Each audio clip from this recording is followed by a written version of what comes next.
घात और घातांक के दूसरे पार्ट में आज हम सीखेंगे कि घात का प्रयोग हम कैसे करते हैं और हमें क्यों करना चाहिए। घात का प्रयोग हम बड़ी बड़ी संख्याओं को सुविधाजनक रूप से लिखने के लिए, ताकि उनको लिखने में कोई त्रुटि ना हो, हम घात का प्रयोग करते हैं।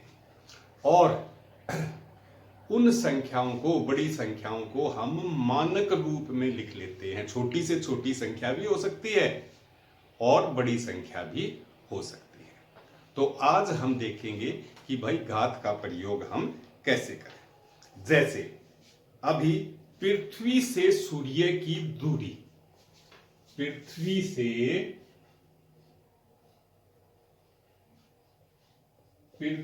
से सूर्य की दूरी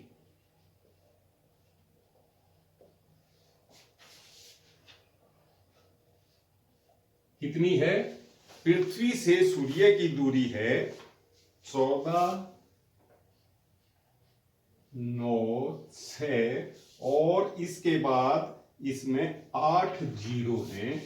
1 2 3 4 5 6 7 और 8 इतने मीटर।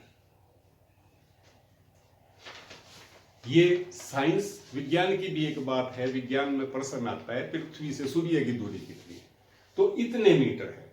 अब इस संख्या को पढ़ने में भी हमें दिक्कत है और इस संख्या के लिखने में भी हो सकता है हम एक जीरो को भूल जाएं या एक जीरो अधिक लिख दें। तो इसको हम घात के रूप में यदि लिख लें तो हमारे लिए बहुत ही सुविधाजनक हो जाता है। घात के रूप में कैसे लिखें? घात के रूप में हम इसका मानक रूप लिखते हैं। मानक रूप कैसे? मानक रूप में हम एक के बाद आगे से एक संख्या छोड़ के हम डेसिमल दशमलव लगाते हैं। यहां लिखें 1.496 और हमने जो लास्ट में डेसिमल था, हर एक संख्या के अंत में दशमलव है, उस दशमलव को उठा के आगे से एक अंक के बाद सेट करना है। तो कितना लाए हम उसको उठा के? यहां से हम उसको 1 2 3 4 5 6 7 8 9 10 और 11 यहां ले आए हम। 4 से पहले 11 अंक, तो इसको हम लिख दें 1.496 इंटू 10 की पावर 11 इतने मीटर। अब ऐसा लिखते वक्त हमारा गलती होने के बहुत कम चांस है। दूसरा, अगर मैं लूं, मान लिया प्रकाश का वेग, प्रकाश का वेग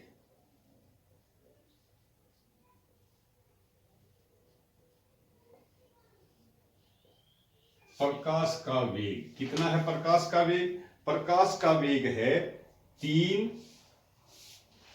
और उसके बाद 8 जीरो मीटर प्रति सेकेंड, यानी कि प्रकाश कितने मीटर प्रति सेकेंड की गति से अपनी दूरी तय करता है। इसको भी हम मानक रूप में लिख सकते हैं। तो कैसे लिखें? घात का प्रयोग करके 3.0, 3 के बाद डेसिमल ले आए हम। कितने अंक बाईं तरफ लाए उस डेसिमल को?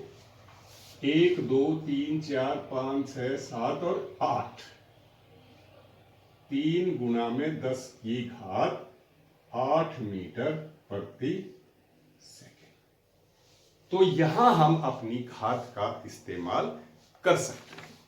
इसी प्रकार से अगर हम पृथ्वी से चंद्रमा की दूरी लें, यह भी एक साइंस की बात है। पृथ्वी से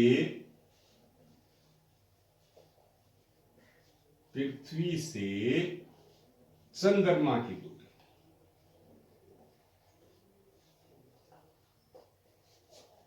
कितनी दूरी है? पृथ्वी से चंद्रमा की, पृथ्वी से चंद्रमा की दूरी, आपको लगता होगा मैं आपको विज्ञान पढ़ा रहा हूं, लेकिन नहीं, ये घात के कुछ नियम हैं। चंद्रमा की दूरी कितनी है? 38, 44, 67, 38, 44, 67 और इसके बाद 3 जीरो हैं, इतने मीटर है। इसको भी हम घात के रूप में लिखें तो कैसे लिखें? 3 के बाद डेसिमल लें, 3.8446, जीरो लिखने की आवश्यकता नहीं है, इंटू 10 की पावर, कितने अंक आए? 1 2 3 4 5 6 7 और 8, इतने मीटर जो था वो दूरी है किसकी? पृथ्वी से चंद्रमा। अब इसी को यदि हम छोटी संख्याओं के लिए इस्तेमाल करना चाहें तो छोटी संख्याओं के लिए क्या करें? देखो छोटी संख्या भी अभी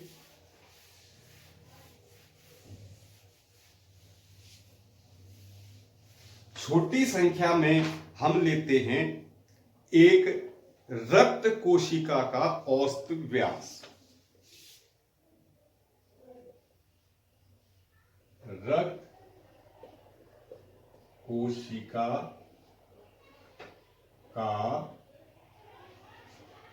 औसत व्यास।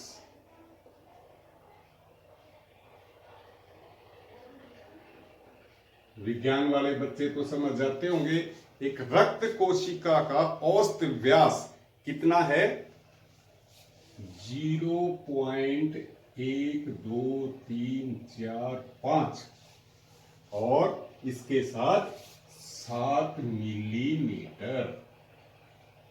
अब इसको भी याद रखना बड़ा एक कठिन सा काम है, गलती हो सकती है, तो इसको भी हम मानक रूप में घात का प्रयोग करके लिख सकते हैं। वो कैसे लिखें?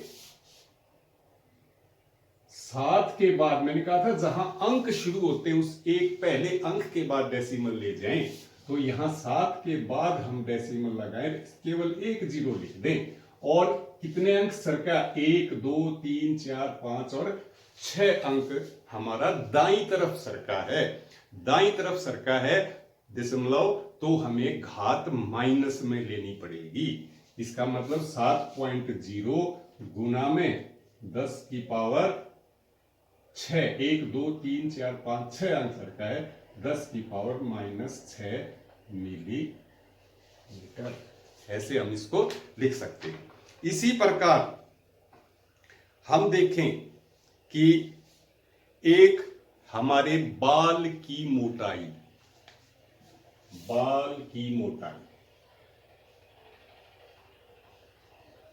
जो हमारे सिर पे जो बाल हैं उनकी मोटाई, सिर पे जो बाल है उसकी मोटाई कितनी होती है?